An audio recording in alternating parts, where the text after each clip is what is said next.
আমার দর্শক আসসালামু আলাইকুম। আমি মোহাম্মদ আনোয়ার হেফুজ, বাংলা সুপ্রিম কোর্ট। আমি নিয়মিত আইনজীবী। আজকে আপনাদেরকে বিডিএস জরিপের নাম উঠাতে হলে আপনারা কি করবেন। বাংলাদেশে কিন্তু এখন ড্রোনের মাধ্যমে বিডিএস জরিপতে হচ্ছে, খুবই গুরুত্বপূর্ণ একটা বিষয়। সেই গুরুত্বপূর্ণ বিষয়টা সম্পর্কে আপনাদেরকে কিন্তু অবশ্যই জানা থাকতে হবে, নাহলে কিন্তু আপনার জমি টিকবে না। জমি সম্পর্কে কিন্তু যদি আপনার ন্যূনতম ধারণা না থাকে, তাহলে আপনার বিডিএস জরিপে আপনার নাম হতে নাও উঠতে পারে। এই কারণে বিডিএস জরিপটা কিন্তু খুবই গুরুত্বপূর্ণ।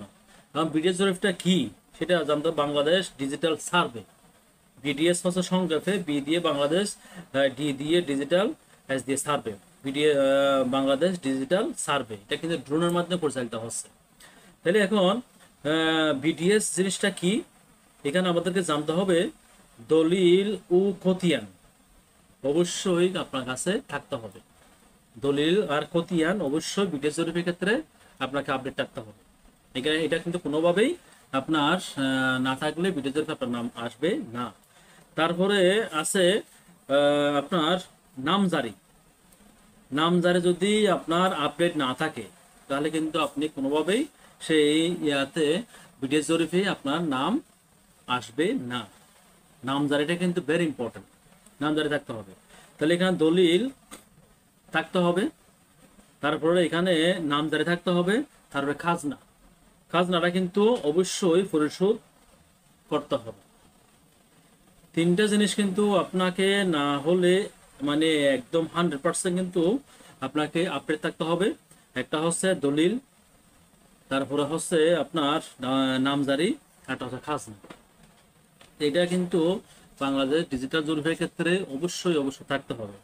এখানে আরেকটা জিনিস বিষয়, আপনার যদি যে জমি সেটার পাশে যেটা আইল যেটা, সেটা কিন্তু পরিষ্কারভাবে আপনার নিষ্কণ্টকভাবে রাখতে হবে।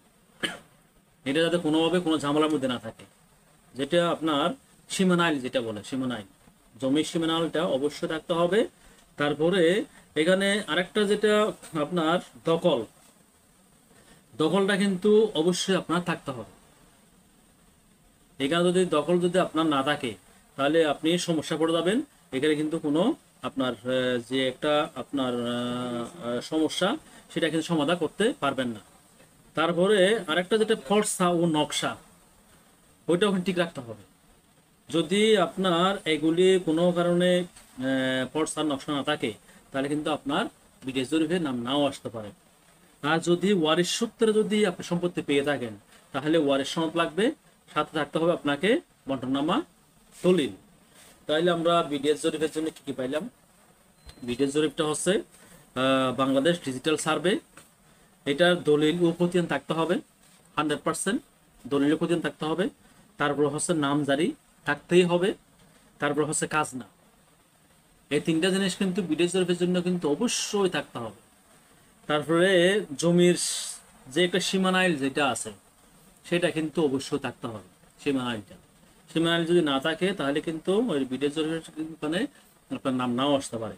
তারপরে ফর্সা ও নকশা অবশ্যই থাকতে হবে। ফর্সা নকশা নকশা কিন্তু অবশ্যই থাকতে হবে। তারপরে থাকতে হবে কিন্তু দখল। দখল যদি না থাকে, তাহলে অবশ্যই সেটা মামলা করে আপনাকে দখলে নিয়ে আসতে হবে। তারপর দখল থাকলে তো ভালোই কথা। তাহলে আর যদি ওয়ারিশ সম্পত্তি হয়ে থাকে, তাহলে ওয়ারিশ সনদটা সাথে রাখবেন। তারপরে বন্টননামা দলিল, যদি একাধিক ওয়ারিশ থাকে, তাহলে বন্টননামা দলিলটা অবশ্যই রাখতে হবে। আশা করি আপনারা বুঝতে পারছেন বিদেশ জরিপটা কি। সেই বিদেশ জরিপটা যদি আপনার হয়ে থাকে, এই জিনিসগুলি থেকে থাকলে, তাহলে অবশ্যই আপনার নাম আসবে। এখন ড্রোনের মাধ্যমে কিন্তু সেই বিদেশ জরিপটা কিন্তু হইতেছে। আশা করি আপনারা বুঝতে পারছেন বিদেশ জরিপটা কি। আপনারা এই ভিডিওটা বেশি বেশি করে শেয়ার করবেন, যাতে সবাই জানতে পারে। আমার ভিডিওটা এখানে শেষ করলাম। আসসালামু আলাইকুম।